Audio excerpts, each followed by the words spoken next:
우리 같이 보실 하나님의 말씀은 데살로니가전서 5장 16절에서 18절까지 말씀을 보겠습니다. 데살로니가전서 5장 16절에서 18절까지 말씀입니다. 항상 기뻐하라, 쉬지 말고 기도하라, 범사에 감사하라. 이것이 그리스도 예수 안에서 너희를 향하신 하나님의 뜻이니라. 아멘. 우리 한번 따라합시다. 하나님의 뜻을 따르는 삶. 여러분들과 고백합시다. 하나님의 뜻을 따르기를 축복합니다. 저와 여러분들이 믿음의 삶을 살아가면 살아갈수록, 신앙생활을 더 깊이 하면 깊이 할수록 우리 안에 굉장히 갈망하는 한 가지가 있게 되어집니다. 그것은 다른 것이 아니라 하나님의 뜻은 무엇인가 라는 것입니다. 그래서 평범한 우리의 삶에서부터 시작해서 우리의 인생에 있어서 정말 특별한 그 순간까지 끊임없이 우리가 돌아보고 생각하는 것이 있다면 그것은 하나님의 뜻이 무엇인가 라는 것입니다. 누구에게 배워서가 아니라 점점 믿음의 삶을 살아가면 갈수록 하나님의 뜻에 대한 관심을 우리가 가지게 되어지는 것입니다. 그것이 굉장히 자연스러운 일이 되는 것입니다. 하나님의 뜻은 우리 각자 개개인마다 다 우리를 다루실 때 다른 뜻을 가지고 있을 것입니다. 그러면서 모든 그리스도인들이, 모든 하나님의 자녀들이 동일하게 알아야 될 하나님의 뜻이 오늘 데살로니가 전서 5장 16절에서 18절까지 기록이 되어 있는 것을 보게 됩니다. 그러면서 우리가 15절의 말씀에도 보면요, 이렇게 말씀하고 있습니다. 삼가 누가 누구에게든지 악으로 악을 갚지 말게 하고 서로 대하든지 모든 사람을 대하든지 항상 선을 따르라. 그리고 항상 기뻐하라. 쉬지 말고 기도하라. 범사에 감사하라 라고 말씀합니다. 이것이 그리스도 예수 안에 있는 너희를 향하신 하나님의 뜻이라는 것입니다. 예수 그리스도 안에 있는 너희를 향하신, 세상 사람들은 어떻게 살아가는지 모르지만 예수 그리스도 안에 있는 하나님의 자녀들은 하나님의 뜻을 쫓게 되는데, 그 뜻이 뭐냐? 항상 선을 따르라. 그리고 항상 기뻐하라. 쉬지 말고 기도하라. 범사에 감사하라 라고 말씀하고 있다는 것입니다. 돌아보면 이것이 계속 선순환된다는 것입니다.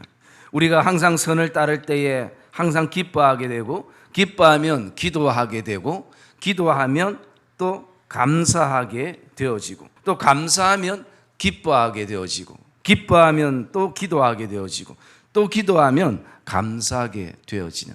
그래서 여러분, 하나님의 자녀가 하나님의 뜻을 발견하고 그 뜻을 따라 살아간다는 것은 가장 행복한 것입니다. 우리의 인생이 때로는 불안하고 초조해하는 것은 다른 것이 아니라 사실 돌아보면 하나님의 뜻을 잘 알지 못하기 때문이고, 또 그 뜻은 내가 발견하고 있지만 상황이 지금 맞지 않아서, 그리고 현실이 너무 각박해서 우리가 그 하나님의 뜻을 역행하는 삶이 되어질 때가 있습니다. 거기서부터 두려움이 오고 혼돈이 오고 인생의 방황의 늪을 경험하게 되는 것입니다. 그래서 오늘도 저와 여러분들이 이 말씀 속에서 오늘도 우리가 얼만큼 하나님의 뜻을 쫓아서 살아가고 있는 삶이 되어지는가라는 것을 또 말씀을 통해서 좀 돌아보기를 원합니다. 그 첫째가요, 우리가 항상 기뻐하는 삶을 우리가 오늘도 살고 있는가라는 질문이 우리에게 던져져야 하는 것입니다. 그냥 성경이 그냥 기뻐하라 그렇게 말씀하면 기쁠 때는 기뻐하고, 또 기뻐하지 않는 삶이 되어질 때는 또 기뻐하지 않고 그렇게 살아가면 되는데, 오늘 하나님의 뜻은 항상 기뻐하라라고 말씀한다는 것입니다. 여러분, 사람이 살아가면서 늘 기쁜 일만 생기는 것이 아니라 힘든 일도 생깁니다. 지치기도 하고요. 그리고 그 일 때문에 우리가 싸우기도 하고 넘어지는 일도 우리의 삶에 일어나기도 하는 것입니다. 그리고 한 가지의 문제가 아니라 여러 가지의 어떤 문제 속에서 우리가 답답함과 또 막막함을 우리가 느낄 때도 있는 것입니다. 그런데 이런 상황 속에서도 우리가 어떻게 항상 기뻐할 수 있는가? 이것이 정말 도저히 불가능한 것인가? 하나님은 이런 상황을 모르고 우리에게 말씀하고 있는 것인가? 여러분, 하나님께서 우리의 상황과 우리의 형편과 처지를 몰라서 항상 기뻐하라라고 하는 것이 아니라 기뻐할 수 없는 일들이 이 땅의 삶에 반드시 일어난다 할지라도 그래도 너는 하나님의 자녀이기 때문에 하나님의 백성이기 때문에 하나님은 항상 기뻐하라라고 말씀한다는 것입니다. 그러면 하나님께서 오늘 우리에게 기뻐하라는 그 기쁨의 근거는 무엇인가? 그 기쁨의 근원은요, 바로 하나님의 구원의 은혜인 것을 확신하기를 주의 이름으로 축복합니다. 우리가 삶을 살아가면서 큰 기쁨의 그 구원의 은혜보다 오늘도 우리가 일시적으로 누리는 그 기쁨이 우리의 삶의 낙으로 삼고 살아갈 때가 많이 있는 것입니다. 그러다 보니까 그것이 계속 바뀌는 것이에요. 늘 내 옆에 있고 늘 내 곁에 있고 그렇게 하면 좋은데 그렇게 되지 않을 때가 있다는 것입니다. 그러다 보니까 우리가 늘 기뻐해야 된다는 것을 알면서도 기뻐할 수가 없다는 것입니다. 그러나 저와 여러분들이 정말 어떤 상황 속에서도 그 기쁨의 근원이 하나님이 나를 사랑하시고 그 아들을 십자가에 내어주셨고 그리고 그 진리를 내가 알고 오늘도 구원의 백성으로 하나님의 구속의 은혜 속에 내가 살아가고 있다라는 이 변함없는 확신 속에서 기쁨을 다시 한번 찾는 그런 은혜가 있기를 주님의 이름으로 축복합니다. 그러면 우리의 삶이 항상 기뻐하는 것이 가능하다는 것입니다. 기쁨을 세상 속에 찾는 것이 아니라 사람들 속에 찾는 것이 아니라 내 소유 속에서 찾는 것이 아니라 하나님이 나 같은 죄인을 용서하시고 십자가의 은혜로 구원하셨던 이 구원의 기쁨인 것입니다. 그래서 여러분 하박국 선지자가 그가 어떤 고백을 합니까? 그가 하박국 3장에 보면 이런 고백을 합니다. 무화과 나무에 열매 같고 포도나무에 열매 같고 또 외양간에 서 같고 우리의 양이 없을지라도 그것 때문에 내가 기뻐하는 삶이 아니라 나는 여호와 하나님을 인하여 기뻐하리로다. 여러분 이 믿음의 고백이 저와 여러분 안에 동일한 고백이 되기를 주의 이름으로 축복합니다. 구원의 하나님을 인하여 하박국이 기뻐한다는 것입니다. 여러분 하박국 선지자가 어떤 사람이었습니까? 그는 하나님을 향해서 선지자지만 불평하고 원망했던 사람이었습니다. 이 불공평한 세상을 바라보면서 어렵게 사는 사람들이 더 잘 되고 착하게 사는 사람들이 더 잘 돼야 되는데 왜 그리 어렵게 살고 착하게 사는 사람들이 더 고통을 당하고 아픔을 당하고 더 육신적인 어떤 질병에 더 노출되어 있는가? 하나님은 정말 살아계시는 분인가? 여러분 하박국 1장 1절부터 그렇게 시작합니다. 하나님의 사랑을 전해야 되고 하나님이 공평하신 거, 하나님이 긍휼하신 거, 하나님이 신실하심을 전해야 될 선지자가 먼저 그런 마음을 품고 있다는 것입니다. 자신도 그 하나님을 이해할 수가 없었던 것입니다. 그래서 어떻게 바라보면요, 다른 선지자들은 늘 하나님 편에서 말씀을 전했던 사람이라면 하박국 선지자는 백성들 편에서 하나님 앞에 토로했던 사람들 중에 한 분인 것입니다. 그럴 때에 하박국 선지자를 향해서 하나님이 주셨던 그 말씀은요, 하박국 2장 4절에 보면 세상이 어떻게 바뀌고 변하더라도 오직 의인은 하나님의 자녀는 믿음으로 말미암아 살리라. 하나님이 주셨던 말씀이에요. 너가 다 이해하든지 이해하지 못하든지 어떤 상황을 경험하든지 하나님의 자녀는 오직 믿음으로만 세상을 살기를 원하는 것이 하나님의 마음이라는 것입니다. 그래서 하박국 선지자가 계속 환경을 보고 사람을 보고 돌아가는 상황을 쳐다보니까 기쁨이 상실되더라는 것입니다. 그런데 어느 순간부터 그의 시선이 누구를 향하게 됐는가? 하나님을 향하게 된 것입니다. 그러면서 하박국 3장 17절에 그가 고백하는 고백이 바로 이 고백이었다. 내가 이제는 하나님으로 말미암아 기뻐하리로다.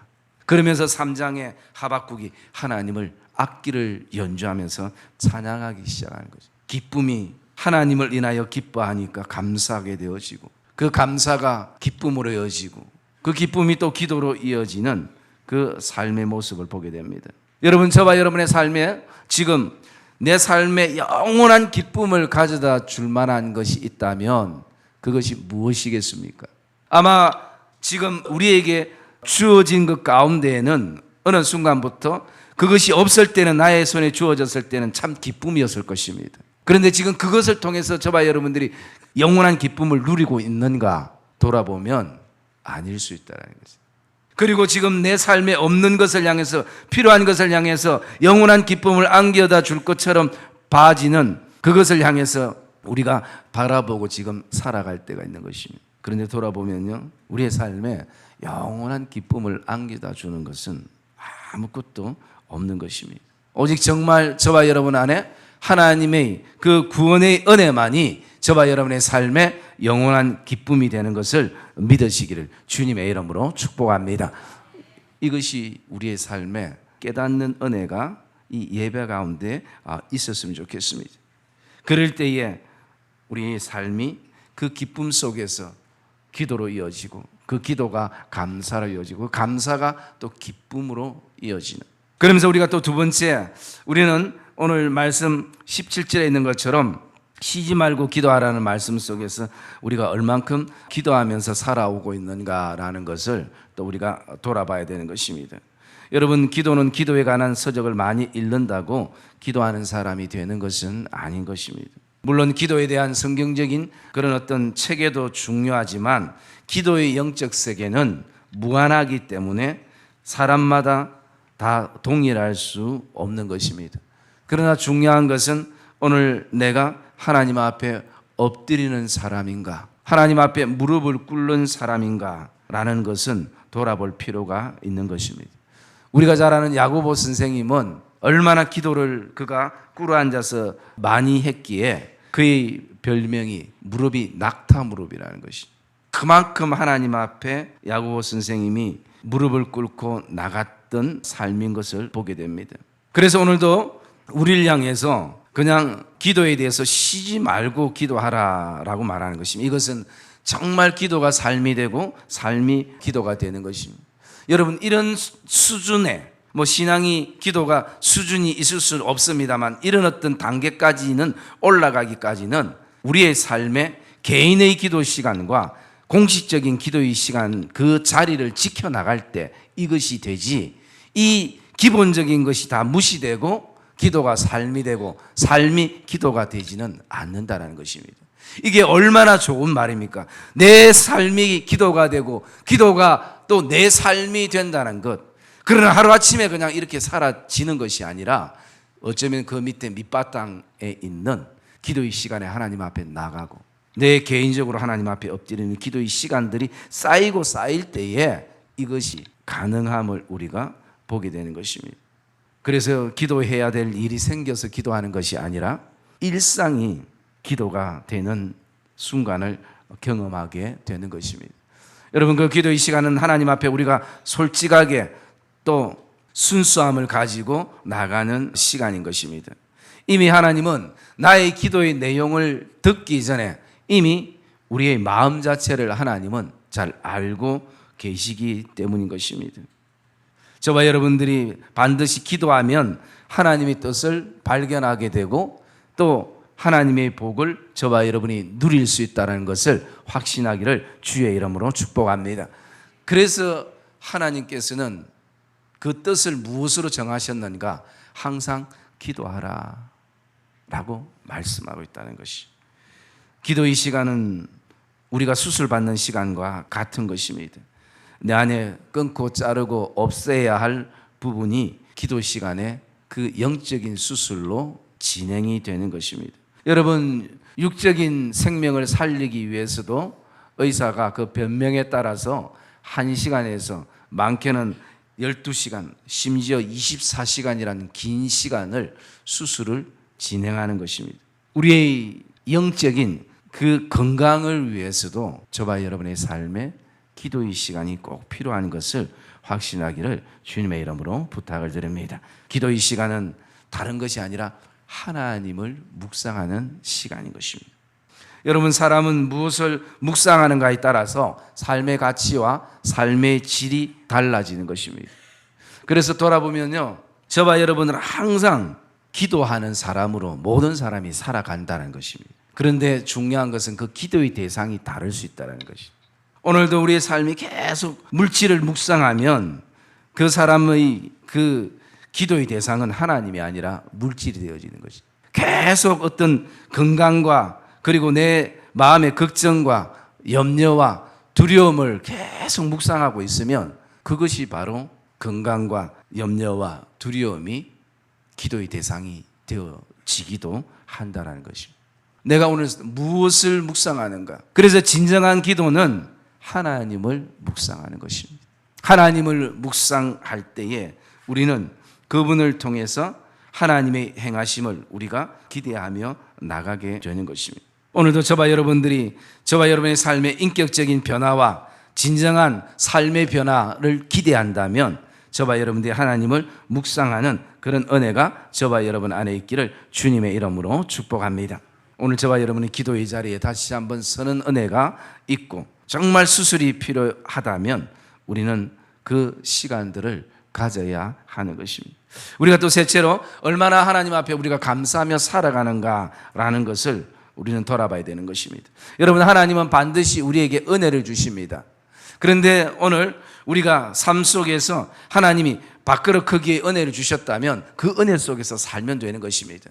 그리고 하나님께서 우리에게 큰 냄비와 같은 큰 은혜를 주시면 또 그 은혜 속에서 살면 되는 것입니다. 여러분은 은혜는 크기보다 더 중요한 것은 하나님이 변함없이 우리에게 새벽 이슬 같은 은혜들을 늘 우리에게 주신다는 사실인 것입니다. 그런데 우리가 이것을 잘 고백하지 못하고 잘 느끼지 못할 때가 너무나 많은 것입니다. 여러분, 장맛비가 내리면요, 비 오는 것을 알 수가 있습니다. 그런데 이 새벽 이슬은요, 사실은 잘 모르는 것이. 그런데 하나님은 밤새 이 땅에 새벽 이슬을 내리시기에 우리가 새롭게 하루를 시작하는 것입니다. 하나님이 오늘도 우리 교회 안에 우리 가정 안에 때로는 장맛빛 같은 은혜도 주시기도 하지만 여전히 늘 변함없는 매일매일 하나님이 우리에게 주시는 여러분 새벽 이슬 같은 은혜가 저와 여러분의 삶의 가정에 오늘도 하나님이 은혜 속에 내려주시는 것을 기억하시기를 주의 이름으로 축복합니다. 하나님께서는 이스라엘 백성들에게 날마다 그 백성들을 사랑하셔서 만나를 주셨습니다. 그런데 그 만나를 주실 때에 매일매일 새벽에 나가서 자신이 먹을 만큼의 만나를 가져왔습니다. 그런데 때로는 매일매일 나가기가 귀찮아서 이틀 거나 3일 거를 살짝 그 양을 가지고 오면요, 그 다음날 되면 만나가 다 썩어버렸습니다. 먹지를 못했어요. 유일하게 안식일이 있는 그날은 이틀분을 가져와도 만나가 썩지 않았습니다. 물론 매일매일 우리가 하나님의 말씀을 묵상하고 하나님 말씀 앞에 서야 된다는 그 의미도 있지만 또 다른 측면의 하나가 매일매일 우리가 하나님의 은혜 없이는 살 수 없다는 것을 그 만나를 거둬들일 때마다 고백하고 그 속에 무엇이 있어야 되느냐? 하나님의 은혜에 대한 감사가 있어야 된다는 거예요.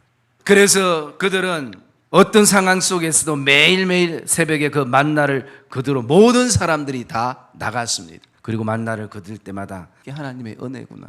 이 광야 속에서, 이 삶의 각박함 속에서도 그래도 우리가 이렇게 살아갈 수 있는 것은, 우리가 이렇게 믿음의 삶을 살 수 있는 것은 하나님의 은혜이구나. 그것을 돌아보면서 감사하면서 그 만나를 죽게 되는 것이, 신앙의 성숙은 감사에 있는 것입니다. 우리에게 특별한 것에 감사하는 감사도 필요하지만 우리의 삶에 오늘 성경은 그래서 범사에 평범할 때에 감사하며 살기를 원하는 것입니다. 제가 자주 드리는 말씀처럼 감사는 환경이나 상황이나 그리고 내 감정에서 나오는 것이 아니라 하나님을 향한 우리의 마음의 태도, 믿음의 태도인 것입니다. 진정한 감사는 내 마음에서부터 흘러나오는 것입니다. 오늘도 하나님을 향한 우리 믿음의 태도가 어떠한지를 알 수 있는 것은 감사를 통해서 확인할 수 있는 것입니다. 왜냐하면 환경과 상황과 감정은 사람마다 다 다르기 때문인 것입니다. 그래서 10명의 사람이 다 감사할 수 있는 순간에도 혼자 불평할 수 있는 것입니다. 그리고 또 반대로 10명의 사람들이 다 불평할 수 있는 순간에도 혼자 감사가 되어지기도 하는 것입니다. 그런데 돌아보면 내 삶에서 끊임없이 인생에 있어서 어떤 사람은요, 믿음의 삶을 살아가면서 계속 불평의 요소를 찾으며 사는 사람들이 있습니다. 원망의 요소를 막 찾으면서 사는 사람들이 있습니다. 또 어떤 사람들은요, 불평과 원망의 어떤 순간 속에서도 하나님 앞에 무엇을 감사할까? 감사를 찾으며 사는 사람들이 있다는 거죠. 여러분, 어떤 사람이 그 마음에 하나님의 평강으로 가득 찰 수 있겠습니까? 여러분, 불평과 원망은 절대 저와 여러분의 삶의 답이 아닌 것을 기억하시기를 주의 이름으로 축복합니다. 끊임없이 내 삶이 불평과 원망하면요, 자녀들도 닮아가는 것입니다. 믿음의 선배들이 원망하고 불평하면요, 믿음의 후배들이 닮아가는 것입니다. 믿음의 선배들이 그 어려운 순간에도 감사하고 기뻐하고 같이 기도하면서 나가면요, 믿음의 후배들이 또 사랑하는 가정의 자녀들이 그 감사의 모습을 닮아가는 것입니다. 여러분, 사람은 누구를 만나는가에 따라 그 사람을 닮게 되어 있습니다. 그래서 우리가 자녀들을 욕할 필요가 없어요. 왜냐하면 그 자녀의 모습 속에서 나를 보기 때문인 거죠. 자녀의 감사의 어떤 모습 속에서 내 모습을 보기도 하고, 자녀의 불평의 모습 속에서 또 나를 보기도 하는 것입니다. 저와 여러분들이 오늘도 계속 감사의 요소들을 찾게 되면요, 그 속에서 무엇이 흘러나오면 감사가 표현되어진다는 거죠. 여러분, 감사는 표현되어져야 되는 것을 기억하시기를 주의 이름으로 축복합니다. 그것은 하나님에게도 감사가 표현되어져야 되고 사람에게도 감사는 표현되어져야 되는 것이죠. 그래야 하나님을 기쁘게 하고 또 사람들을 행복하게 할 수 있는 것입니다. 아내가 남편에게 감사가 표현되어져야 되고 남편도 아내에게 감사가 표현되어져야 하는 것입니다. 부모가 자녀에게 감사가 표현되어지고 부모가 또 자녀에게, 자녀가 부모에게 감사가 표현되어지는 거예요. 성도들이 목회자에게 감사가 표현되어져야 되고 목회자가 성도들에게 감사가 표현되어져야 하는 것입니다. 그렇지 않으면 어느 순간부터 우리가 이것을 너무나 당연시 여겨질 때가 있는 것입니다. 여러분, 그것은 당연한 것이 아닙니다. 그 사람이 그만큼 헌신의 자리에 나가기까지는 보이지 않는 수많은 것을 희생하고 그리고 양보하고 그리고 품고 그 헌신의 자리에 서게 되는 것입니다. 남편의 자리에 서게 되는 것입니다. 아내의 자리에 서게 되는 것입니다. 장로님의 자리에, 권사님의 자리에, 집사님들의 자리에 서게 되는 것입니다. 우리가 감사를 표현하게 되면요, 그 감사 속에서 또 다른 감사를 찾게 되고 은혜를 우리가 공유하게 되는 것입니다. 우리가 감사하는 삶이 되면 어떤 환경에서도 즐겁고 기쁘게 신앙생활을 할 수 있는 것입니다. 하나님께서 오늘 왜 우리를 향해서 항상 기뻐하라, 쉬지 말고 기도하라, 범사에 감사하라라고 말씀하시는가? 그것은 우리 신앙생활이 즐겁고 기쁘기를 원하는 것이 하나님의 뜻인 것을 기억하시기를 주의 이름으로 축복합니다. 오늘도 우리 안에 아내가 남편이 왜 이러지? 자녀가 왜 이러지? 목회자가 성도가 왜 이러지? 라고 시작하면 처음에 우리의 마음에 기쁨이라는 것이 사라지더라고요. 저와 여러분의 마음이 불평하고 원망하고 그리고 분노할 때 내 마음이 기쁘고 즐거웠다면 우리는 그렇게 해야 하는 것입니다. 그러나 여러분, 그렇지 않음을 우리가 알지 않습니까? 우리의 삶의 불평과 원망과 그리고 그 속에서 분노와 그런 어떤 화를 감출 줄 모르는 그런 어떤 절제 없는 순간들을 경험할 때 문제가 해결되든가 돌아보면요, 문제가 도리어 더 크게 번질 때가 더 많다는 것입니다.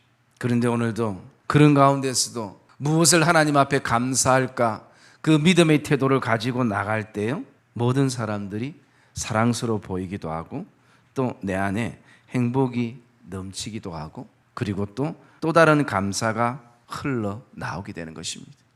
여러분, 저와 여러분의 삶에 감사할 때 거기에 반드시 새로운 감사가 나에게 흘러오는 것을 저와 여러분이 기억하시기를 주의 이름으로 축복합니다. 반대로 우리가요, 불평을 흘러보내면 또 다른 불평이 나에게 흘러와서 내 마음을 아프게 하더라는 것입니다. 오늘 저와 여러분들이 흘러보내는 것은 또다시 그대로 우리에게 흘러오는 것이 인생사고 믿음의 삶이 되는 것입니다.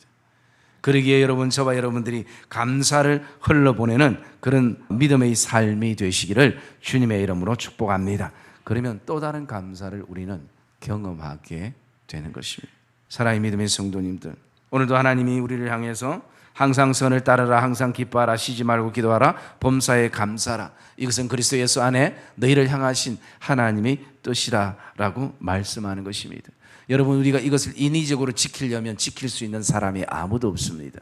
그런데 우리가 다시 한번 오늘 말씀을 통해서 이 영적인 원리를 가슴에 품게 되면 우리는 오늘도 항상 기뻐하고 쉬지 않고 기도하고 범사에 감사하는, 이것이 계속 우리 안에 아름다운 믿음의 순환으로 통해서 아름다운 열매를 맺는 그런 복된 하나님의 뜻을 따르고 쫓는 복된 하나님의 백성들이 되기를 주님의 이름으로 축복합니다. 그래서 우리가 하나님의 뜻을 따르고 쫓는 것이 어려운 것이 아니라는 것입니다. 요즘 청년들을 이렇게 바라보면요, 남녀 교제하는 청년들을 바라보면요, 항상 상대방에 대한 생각들을 가지고 있습니다. 그리고 상대방이 좋아하는 것을 해주기를 원하고 있습니다. 상대방이 무슨 뜻을 가지고 있는지, 그것에 어떤 마음을 가지고 있는지 굉장히 많은 관심을 가지고 있습니다. 여러분, 오늘도 저와 여러분의 삶 안에 오늘도 우리가 하나님과 아름다운 이 믿음의 교제 속에서 우리 역시도 하나님이 어떤 뜻을 가지고 있는지, 또 우리를 향한 하나님의 마음이 무엇인지를 저와 여러분들이 오늘 하나님이 나의 뜻은 이것이라고 말씀하시는 이 하나님의 귀한 뜻을 다시 한번 발견하고 오늘도 하나님의 뜻을 따르는 기쁨과 감사와 그리고 기도의 삶이 되어지시기를 주님의 이름으로 축복합니다.